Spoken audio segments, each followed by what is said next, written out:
Très chers amis, bonjour à tous et à toutes. Rosh Hashanah, c'est le jour du jugement.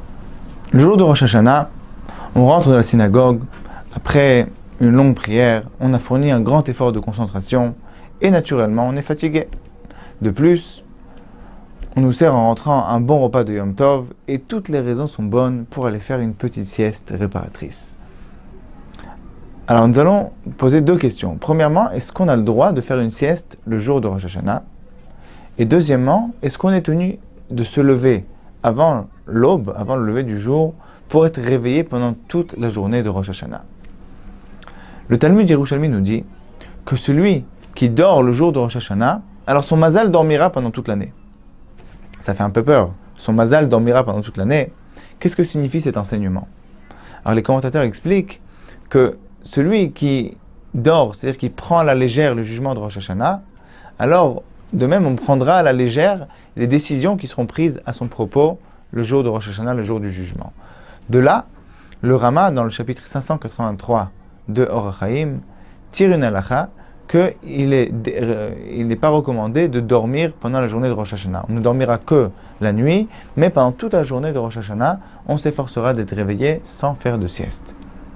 Par contre, le Harizal mentionne que le jugement a lieu uniquement pendant la première moitié de la journée.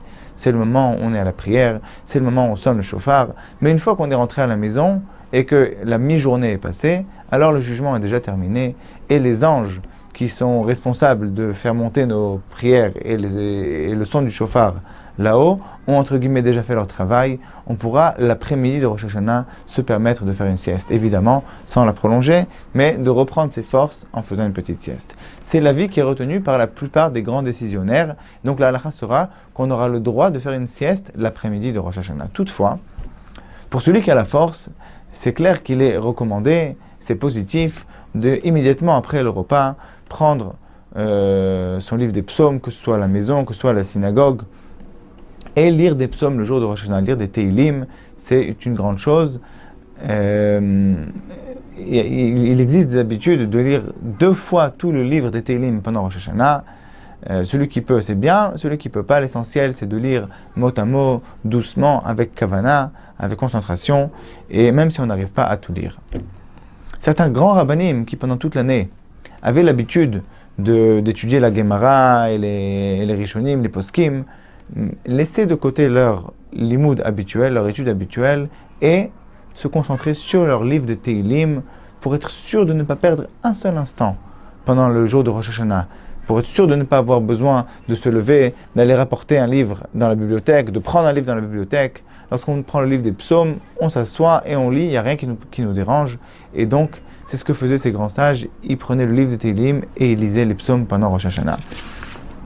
Donc on voit à quel point chaque instant de Rosh Hashanah est précieux comme un diamant. Et il faut profiter de ce grand jour au maximum sans perdre de temps. Alors celui qui évitera de dormir mais perdra son temps à des discussions futiles pendant Rosh Hashanah, c'est comme s'il dormait et il a manqué le coche. Deuxième jour de Rosh Hashanah, c'est le jugement particulier est déjà passé. Le deuxième jour de Rosh Hashanah, c'est un jugement d'ordre plus général. Et selon tous les avis, même selon le Rama, on aura le droit de dormir l'après-midi du deuxième jour de Rosh Hashanah, il n'y a pas de problème. Maintenant, on va se demander, est-ce qu'on est tenu de se lever avant le lever du jour, avant le Halot HaShachar, le jour de Rosh Hashanah, pour être sûr d'être éveillé au moment du jugement? Alors, comme on l'a mentionné précédemment, le jugement a lieu pendant la première partie de la journée.